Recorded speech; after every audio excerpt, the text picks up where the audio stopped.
নমস্কার।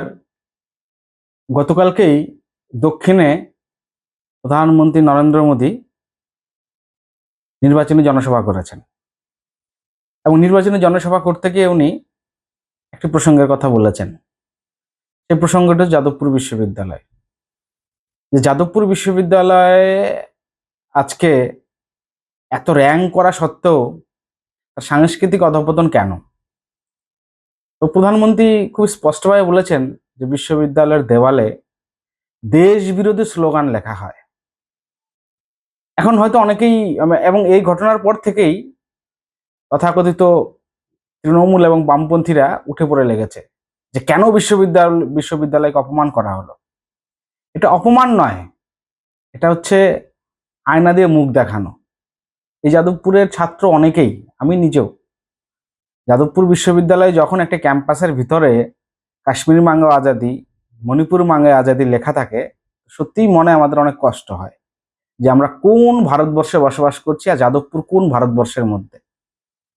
যে এই কথাগুলো কি দেশের একাগ্র অখণ্ডতা ঐক্যতার সঙ্গে কি মেল খায় না? মিল খায় না। এবং এই জিনিসটা একদিনে তৈরি হয়নি। গত 34 বছর বাম শাসনে এবং তৃণমূল কংগ্রেসের 15 বছরের অপশাসনে যাদবপুরের এই পরিস্থিতি তৈরি হয়েছে। আমরা দেখেছি একের পর এক সেখানে কিভাবে ভারতবর্ষের কেন্দ্রীয় মন্ত্রীরা গেলে কিভাবে আক্রমণ করা হয়। কোনো স্বনামধন্য চিত্র পরিচালক যদি তার সিনেমার উপর আলাপ আলোচনা চক্রে অংশগ্রহণ করতে চান তখন কিভাবে তার উপর আক্রমণ করা হয়। আমরা দেখেছি বুদ্ধায়নের ট্রাফিক জ্যাম থেকে শুরু করে বিবেক অগ্নিহোত্রীকে কেমনভাবে কি করা হয়েছে। তো কাজে যেই যাদবপুর এত স্বাধীনতা অভিব্যক্তির বহিঃপ্রকাশের কথা বলে, সেই স্বাধীনতা বা অভিব্যক্তি বহিঃপ্রকাশের মানে তো এটা নয় যে আমি আমার ভারতবর্ষকেই ছোট করে দেবো, ভারতবর্ষকেই ভেঙে টুকরো টুকরো করে দেবো। আরো অনেক রকম বিষয় আছে যাদবপুর বিশ্ববিদ্যালয়ে। তার মধ্যে আরেকটি উদাহরণ আমি বলি, সম্প্রতি ইরানে একটা ঘটনা ঘটেছে, আয়াতুল্লাহ খোমেনির নিধন হয়েছে। কেন হয়েছে, কি কারণে হয়েছে সবাই জানে। কিন্তু কথাটা হচ্ছে যাদবপুর বিশ্ববিদ্যালয়ের 3 নম্বর গেটে একটা চিত্র আঁকা আঁকা হয়েছিল যে একটি মেয়ের তার মাথার চুল কেটে সে প্রতিবাদ জানাচ্ছে কিসের বিরুদ্ধে? হিজাবের বিরুদ্ধে। ইরানের ওই আন্দোলনটাকে আমি সমর্থন করছি, মানে অ্যাকর্ডিং টু যাদবপুর বিশ্ববিদ্যালয়ের সোকল্ড বামপন্থী তৃণমূলপন্থী যে সমস্ত নেতা নেত্রীরা ভাবেন আর কি। অথচ পশ্চিমবঙ্গের মুর্শিদাবাদ জেলার সুতিতে বা বেলঘরিয়ার কোনো স্কুলে যদি কোনো ছেলে মেয়ে হিন্দু সনাতন ধর্মের কোনো রসকলি বা তিলক পরে যান, তার উপরে আঘাত নেমে আসে এবং সেখানে হিজাব পরে যাওয়াটা বাধ্যতামূলক একটা নির্দেশিকা জারি করা হয়। তাহলে ইরানের হিজাব আন্দোলনের বিরুদ্ধে আন্দোলন আমি সমর্থন করছি, আর পশ্চিমবঙ্গে হিজাবের পক্ষে আমি আন্দোলন করছি। এটাই হচ্ছে যাদবপুরে গণতন্ত্র। এবার চলে আসি, 1970 সালেই গোপালচন্দ্র সেনকে হত্যা করা হয়েছিল। হত্যা করেছিল কুখ্যাত গুন্ডা রানা। সে এখন প্রয়াত হয়েছেন। সেই নকশাল নেতার খোঁজ পাওয়া যায়নি, সম্প্রতি জানা গেছে উনি প্রয়াত হয়েছেন।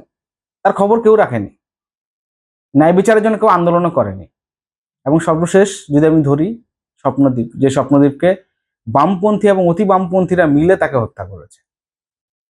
আর আজকে সেই যাদবপুরের সম্পর্কে যখন মোদিজি বলছেন যে ক্যাম্পাসে অরাজকতা তৈরি হয়েছে, শিক্ষার পরিবেশ নেই, এই কথাটাতে কোনো ভুল নেই তো, একদম বাস্তব কথা এটা। আর তাতেই রেড়ে করে একদম তেলে বুগুনে জ্বলে উঠেছে ওখানকার সেকুলার বামপন্থী ছাত্রছাত্রীরা। আচ্ছা, ছাত্রছাত্রীর কথাটা মানলাম, টিচাররা, ওখানকার যাদবপুর টিচার অ্যাসোসিয়েশন বলে একটা সংস্থা আছে, মূলত সিপিএমেরই সংস্থা। ওখানে যতগুলো মাথা সব সিপিএমেরই লোক, আলিবর্দির থেকে সরাসরি এসে ওখানে বসেছেন। তার মধ্যে কেউ কেউ আবার ইলেকশনে লড়ছেন। এক প্রখ্যাত অধ্যাপক, আমি নাম বলছি না, আপনারা সবাই জানেন, তিনিও রাজবাড়ী থেকে দাঁড়িয়েছেন। তিনি বলছেন যাদবপুর বিশ্ববিদ্যালয়ে অপমান করা হয়েছে, যাদবপুর বিশ্ববিদ্যালয়ে মান সম্মান নষ্ট হয়ে গেছে, যাদবপুর বিশ্ববিদ্যালয় ইনস্টিটিউট অফ এমিনেন্সের ট্যাগ কেন দেয়নি কেন্দ্র সরকার? আপনারাই তো একসময় বিদ্রোহ করেছিলেন না, আন্দোলন করেছিলেন না, যাদবপুর বিশ্ববিদ্যালয়কে সেন্ট্রাল ইউনিভার্সিটি করা যাবে না?